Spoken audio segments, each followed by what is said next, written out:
Hey guys, today I wanted to take the time to dispel some of the myths that I hear when people are working with crystals or they want to get started working with crystals. The first one that I commonly hear is it's all in your head.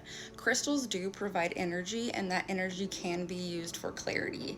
It is about the sensation of actually having the crystals, working with them, and it is truly about what resonates with you. You will find a ton of research with other opinions and things that say this crystal is best for this, and this is best for this spell work, or this spiritual guidance, or things like that. But it's about what truly resonates with you and what is going to work for you. So you don't have to feel boxed in when you are working with crystals just because a site or something or somewhere you purchased off of or a person says that this is what this crystal is for. There is best practices, but it is all about your intention and your mindset through the process. The second one I commonly hear is that if crystals can heal, they can harm. When working with crystals, just like anything else, it is about your beliefs and your intentions and your manifestations coming to fruition as you are doing work with crystals or work with anything or any spiritual guidance in general. You are in charge of how you take that power, how you use that energy, and what it's going to be used for. So if you have the highest good and the highest intentions when working with them, it is highly unlikely that you are going to harm yourself or another person. Some people do want to put that into their practice, and that is okay. But for the majority of people who are just working on clarity and all of those things to get to the higher good, you're not going to find yourself in a situation where you are harmed or harming somebody else by using crystals.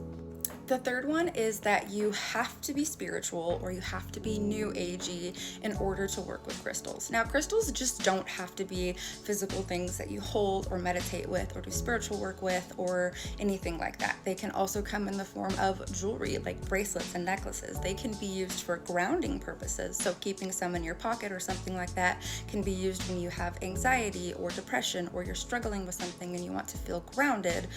It can also be used just for plain home decor and things like that. You do not have to be extremely spiritual or religious in any type of way to work with crystals. They are for everybody, and just like I've said multiple times, it is about your intention and your beliefs during that time and what you do with that energy. The fourth one is that you don't have to cleanse your crystals. Now, everybody has some form of practice that they use. Everybody has different methods. Just find what works for you. But since crystals do carry energy, you want to ensure that the energy they are carrying is the one that you are going for. You want to make sure their vibrations match your vibrations or where you want your vibrations to be. So for that reason, it is important to cleanse your crystals, especially if you are purchasing them or you just brought them home. There is videos you can find on programming your crystals, cleansing your crystals. Like I said, there's plenty of methods, but find one that works for you and is sustainable for you, and do ensure that it is safe and sustainable for your crystal as well. Some don't do well in water, some don't do well in sun, so you do want to make sure that you're using a method that you can use for that type, but just find something that resonates with you well and use that as your method.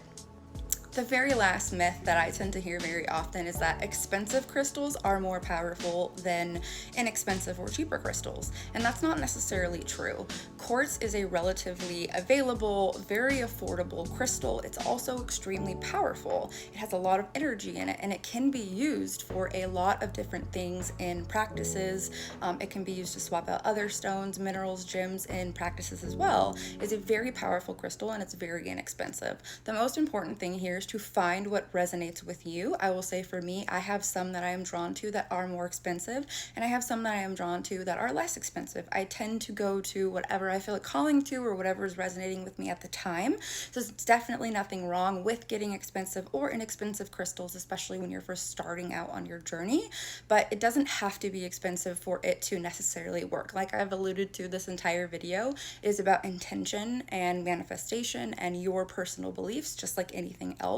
So as long as you believe that what you are doing is for the higher good and you are working with your crystals and they are doing what you want them to do, then it will manifest that way. So just use your personal beliefs and your mindset around this to understand that go to things that are calling to you. Those are the most frequent myths I hear with crystals. I wanted to know what kind of other myths do you guys have that you frequently hear about crystal work, or things like that.